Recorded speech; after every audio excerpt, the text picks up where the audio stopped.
नमस्कार दोस्तों, आपका स्वागत है। एक बार नारद जी ने भगवान विष्णु से पतिव्रता स्त्रियों के विषय में प्रश्न पूछा।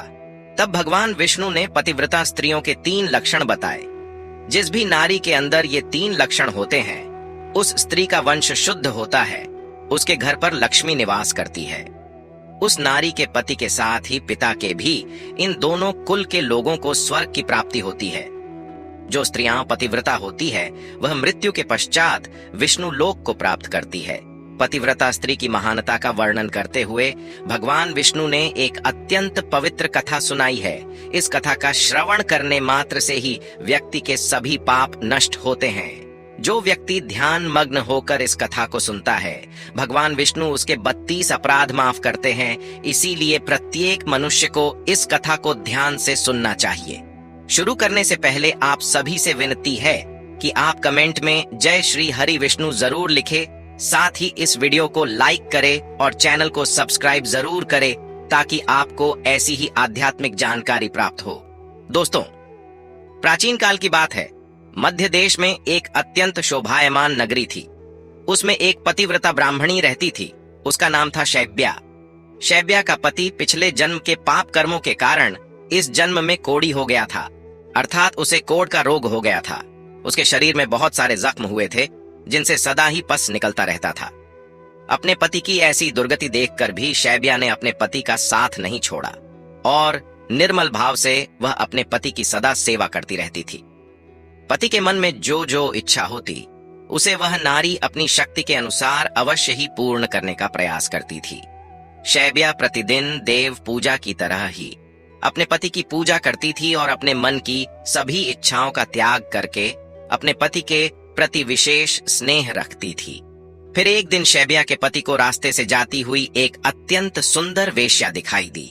उस सुंदर वेश्या को देखकर उसका पति काम वासना से भर गया और उस वेश्या पर मोहित हो गया।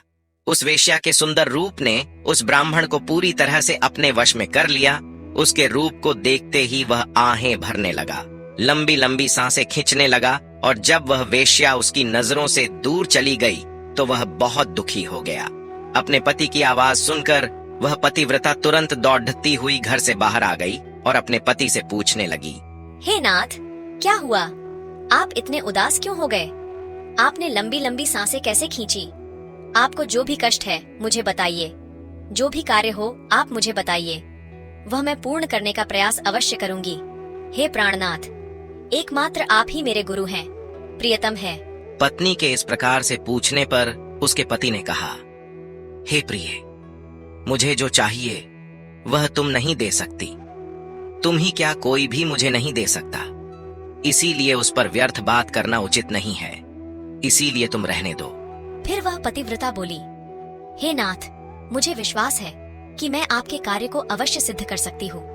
आप केवल मुझे आज्ञा देने का कष्ट करें। मैं अपनी पूरी शक्ति लगाकर उस काम को पूरा करूंगी। उस कार्य को पूर्ण करने के लिए जो भी उपाय हो मैं करूंगी। अगर मैं आपके इस कार्य को पूरा कर सकी तो इस लोक में और परलोक में मेरा कल्याण होगा। फिर शैब्या के कोढ़ी पति ने कहा, हे प्रिय, ठीक है, बताता हूँ।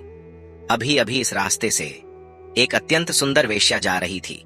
उसका शरीर अत्यंत सुंदर और मनमोहक था, जिसे देखकर मेरा हृदय कामाग्नि से भर गया है। यदि तुम ऐसा कोई उपाय करो जिससे वह सुंदर वेश्या मुझे प्राप्त हो जाए, तो मेरा जन्म सफल हो जाएगा। हे देवी, तुम उससे मेरा मिलन करवाकर मेरी कामाग्नि को शांत करो। पति के द्वारा ऐसा कहने पर वह शैब्या अत्यंत दुखी हुई और बोली, हे नाथ, आप धैर्य रखिए। मैं आपके इस कार्य को अवश्य सिद्ध करूंगी और उस वेश्या से आपका मिलन करवाऊंगी। इतना कहकर उस पतिव्रता नारी ने मन ही मन कुछ विचार किया और फिर रात्रि के अंतिम प्रहर में उठकर वह गोबर और झाड़ू लेकर घर से चली गई। जाते समय उसके मन में बड़ी प्रसन्नता थी। फिर वह उस वेश्या के घर पर पहुंच गई और उसने उस वेश्या के घर के आंगन में झाड़ू लगाया और गोबर से लीपकर उसका आंगन अत्यंत सुंदर बना दिया, और लोगों की नजर पड़ने से पहले ही शीघ्रता से अपने घर को लौट कर आ गई। इस प्रकार से उस पतिव्रता स्त्री ने 3 दिनों तक उस वेश्या के घर के आंगन में झाड़ू लगाया और गोबर से लीपकर उसका आंगन स्वच्छ किया। उधर वह वेश्या अपने आंगन को देखकर अपने सेवकों से पूछने लगी, अरे वाह, आज आंगन की इतनी बढ़िया सफाई किसने की है? जिसने भी मेरा आंगन स्वच्छ किया है, मैं उसकी इच्छा पूर्ण करूंगी। फिर वेश्या के सेवकों ने कहा, हे वेश्या, घर के आंगन की सफाई तो हमने नहीं की। हमारे जागने से पहले ही कोई इस आंगन की सफाई करके चला जाता है। सेवकों की बात सुनकर वेश्या को बड़ा आश्चर्य हुआ और वह सोचने लगी कि आखिर कौन आकर उसके घर के आंगन को साफ कर रहा है। फिर उसने जानने के लिए रात भर जागरण किया और छिपकर देखने लगी। तभी उसने देखा कि रात्रि के अंतिम प्रहर में ब्राह्मणी आकर उसके घर के आंगन को साफ कर रही है। ब्राह्मणी को देखते ही वह वेश्या बोली, हाय हाय, हे देवी, आप ये क्या कर रही हो? क्यों मुझ पापी स्त्री के घर का आंगन साफ कर रही हो? मुझे क्षमा करो, आप यह काम मत करो। इतना कहकर उस वेश्या ने उस ब्राह्मणी के पैर पकड़ लिए और कहा, हे पतिव्रते, आप क्यों मेरी आयु, यश, संपत्ति, कीर्ति का विनाश करने की चेष्टा कर रही हो? मैंने कौन सा अपराध किया है? हे साध्वी, आपको जो चाहिए वह मांगो, मैं बिना सोचे ही आपको दे दूंगी, किंतु आपको यह कार्य शोभा नहीं देता है। तब उस पतिव्रता ने उस वेश्या से कहा, हे सुंदरी, मुझे धन की लालसा नहीं है, किंतु तुम्ही से मुझे कुछ काम है।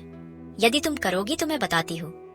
यदि तुम उस कार्य को पूर्ण करोगी तो मेरे मन को शांति मिलेगी और तभी मैं समझूंगी कि तुमने मेरा सारा मनोरथ पूर्ण कर दिया। फिर वह वेश्या बोली, हे पतिव्रते, आप जल्दी बताइए, मैं वचन देती हूँ, आपका जो भी अभीष्ट कार्य है उसे मैं अवश्य पूर्ण करूंगी। माताजी, आप महान पतिव्रता है, आपका कार्य करूंगी तो मेरे सभी पाप नष्ट हो जाएंगे। आपके चरण छू लेने से ही मैं पाप से मुक्त हो चुकी हूँ। कृपया आप जल्दी बताइए, मैं आपकी किस प्रकार से मदद कर सकती हूँ।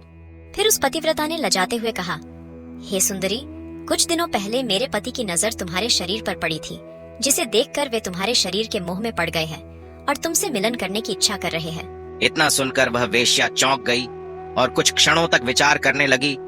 उसे उस दुर्गंध युक्त कोढ़ी पुरुष के साथ संबंध बनाने की बात सोचकर बड़ा दुख होने लगा।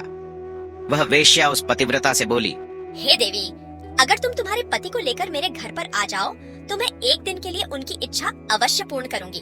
तब उस पतिव्रता ने कहा, हे सुंदरी, मैं आज रात को ही अपने पति को लेकर तुम्हारे घर पर आ जाऊंगी और जब वे तुमसे खुद की तृप्ति करके संतुष्ट हो जाएंगे तब मैं फिर से उनको अपने घर वापस ले जाऊंगी। तब वेश्या बोली, हे पतिव्रते, तुम शीघ्र ही अपने घर पर चली जाओ ताकि कोई तुम्हें यहाँ पर ना देखे और आधी रात को अपने पति को लेकर यहाँ पर चली आओ। मैं तुम्हारी इच्छा अवश्य पूर्ण करूंगी। फिर वह पतिव्रता नारी अपने घर पर चली गई और उसने अपने पति को सारी बात बता दी कि वह आज रात को उसे उस वेश्या के घर पर ले जाएगी। फिर वह कोढ़ी अपनी पत्नी से बोला, हे प्रिय, मैं उसके घर पर कैसे जाऊंगा? मुझसे तो चला नहीं जाता। फिर किस प्रकार से ये कार्य पूरा हो पाएगा? तब पतिव्रता बोली, हे प्राणनाथ, आप चिंता न करें, मैं आपको अपनी पीठ पर बिठाकर लेकर जाऊंगी और जब आपका कार्य पूर्ण हो जाएगा तब आपको वापस ले आऊंगी। इतना सुनकर वह ब्राह्मण बहुत खुश हुआ और अपनी पत्नी से बोला, हे कल्याणी, तुम एक महान नारी हो, तुमसे मैं अति प्रसन्न हूँ। तुम्हारे कारण मेरा कार्य पूर्ण हो जाएगा। तुमने आज जो काम अपने पति के लिए किया है, ऐसा काम संसार की कोई नारी नहीं कर पाएगी। हे देवी, तुम धन्य हो। फिर रात हो गई और वह पतिव्रता ब्राह्मणी अपने पति को पीठ पर बिठाकर लेकर जाने लगी। रास्ते में एक जगह पर परम तेजस्वी मांडव्य ऋषि को गलती से चोर समझकर राजा ने शूल पर चढ़ाया हुआ था। वह शूल मांडव्य ऋषि के आर पार गया था, किंतु फिर भी वे जीवित थे और अपनी तपस्या में लीन हो गए थे। जब रात के अंधकार में वह पतिव्रता ब्राह्मणी मांडव्य ऋषि के नजदीक से गुजर रही थी तो गलती से उसके कोढ़ी पति का पैर मांडव्य ऋषि के शरीर को लग गया और उनकी तपस्या भंग हो गई। मांडव्य ऋषि अत्यंत क्रोधित हो गए और श्राप देने लगे, जिस पापी ने भी मेरी तपस्या भंग की है और मुझे वेदनाएं दी है, वह पापी सूर्योदय होते ही भस्म हो जाएगा। ऋषि मांडव्य ने श्राप देते ही वह कोढ़ी जमीन पर गिर पड़ा। ऋषि मांडव्य का श्राप सुनते ही उस पतिव्रता को बहुत दुख हुआ और वह कहने लगी, आज से 3 दिनों तक सूर्य का उदय ही ना हो। इतना कहकर वह पतिव्रता अपने पति को लेकर घर चली गई और अपने पति को शैया पर लिटाकर उसके पास बैठ गई। पतिव्रता की वाणी में इतनी शक्ति होती है कि वह जो भी कहती है वह सत्य हो जाता है और पतिव्रता के कहने पर साक्षात सूर्य देव को भी उसकी इच्छा का पालन करना पड़ता है, क्योंकि स्वयं भगवान विष्णु ने ही पतिव्रता स्त्रियों को यह वरदान दिया है कि वे जो बोलेगी वह अवश्य ही सिद्ध हो जाएगा।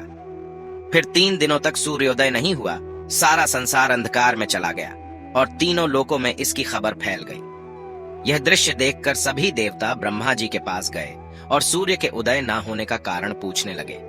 तब ब्रह्मा जी ने देवताओं को उस ब्राह्मणी और मांडवी ऋषि का सारा वृतांत सुना दिया। फिर सभी देवता ब्रह्मा जी के साथ दिव्य विमानों में बैठकर उस पतिव्रता नारी के घर के पास चले गए।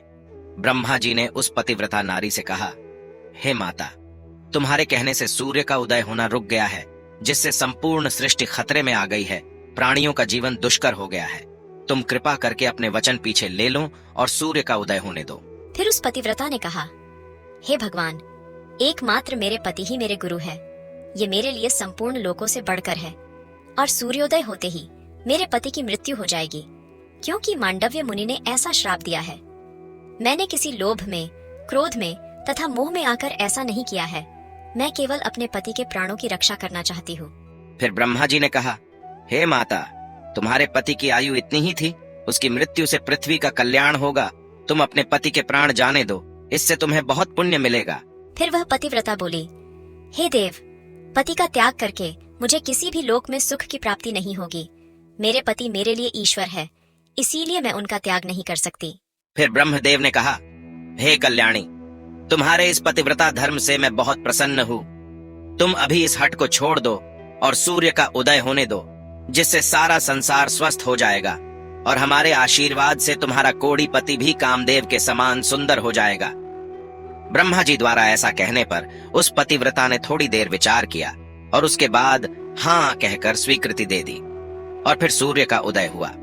फिर मांडव्य मुनि के श्राप के कारण तुरंत ही उसका पति जलकर भस्म हो गया और फिर उसकी राख से अत्यंत सुंदर कामदेव का समान रूप वाला उसका पति बाहर आकर खड़ा हो गया।